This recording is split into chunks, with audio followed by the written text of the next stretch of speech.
Kung Fu Kid for the Sega Master System, released in 1987, is a side-scrolling action game where you assume the role of Wang the Kung Fu Kid and must fight off against a bunch of bad guys through 7 levels of intense Kung Fu hijinks.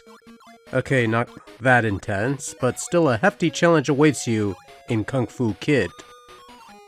Kung Fu Kid is a side-scrolling action game, much like the perennial Irem Kung Fu game Kung Fu Master, or Kung Fu for Nintendo players. You move in a direction, you beat up bad guys, you try to take the least amount of damage possible, then you face off against the boss, try not to get killed because otherwise you're redoing the whole level again, and then eventually beat the boss to move on to the next level and do the whole shebang all over again.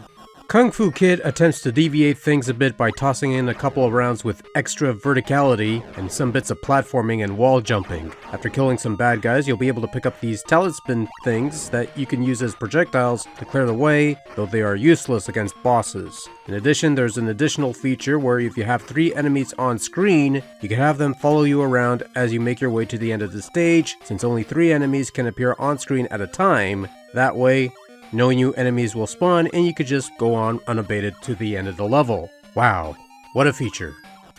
Control works well enough, albeit with a caveat. You jump by pressing button 1 and kick by pressing button 2. If this were on an NES gamepad, that would translate to pressing B to jump and pressing A to attack, the reverse of how platform controls are usually mapped on a gamepad such as this. Once you overcome that mental brain fart in platform controls, you'll find that Kung Fu Kid controls adequately enough, with nice floaty jump kicks that traverse the terrain faster than walking on foot.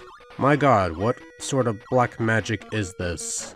Kung Fu Kid is fairly straightforward fare that feels somewhat half-baked. Functionally speaking, the gameplay works, it plays well enough. There is some spotty collision detection at times, but otherwise the game is fine. The flying kick ruins the game somewhat because you could just use it to circumvent all the bad guys and make your way to the end easily. And since you could only have a couple bad guys on screen at a time, if you go by a bit slowly, you'll make it to the end without spawning any new ones. Fortunately, the bosses will provide a bit of a challenge, mostly because the collision detection tends to be a bit spotty, which doesn't help matters in round 6, which is essentially a good old-fashioned boss rush that you have to survive in order to advance, otherwise you have to fight all the bosses all over again, and that's not a nice thing. Kung Fu Kid is a very colorful game, which shouldn't be much of a surprise considering it's on the Master System, which is a very colorful system, but in this case that's more of a detriment to the game's visual assets, giving way to such eye-soaring backdrops that hurt the eyes. The characters are small and cartoonish, but otherwise aren't too bad looking.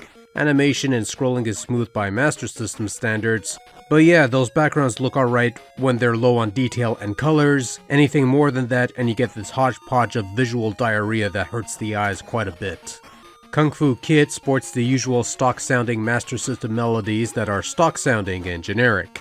A handful of tunes, some shared among multiple rounds, and none of them particularly memorable, but otherwise not as bad as some other unspectacular musical pieces on the console. Sound effects are just there, not much else to say there. Overall, Kung Fu Kid is a game on the Sega Master System of somewhat average fare that runs its course fairly quickly. Shouldn't take you more than half an hour, not even, to beat the whole thing. It apes the Kung Fu formula well enough while tossing in a couple extra bits here and there to give it a bit of flavor. For Master System owners of the time, they got a halfway decent little action game for their 8-bit system of choice. Nothing fancy, nothing special, merely okay. And that's fine.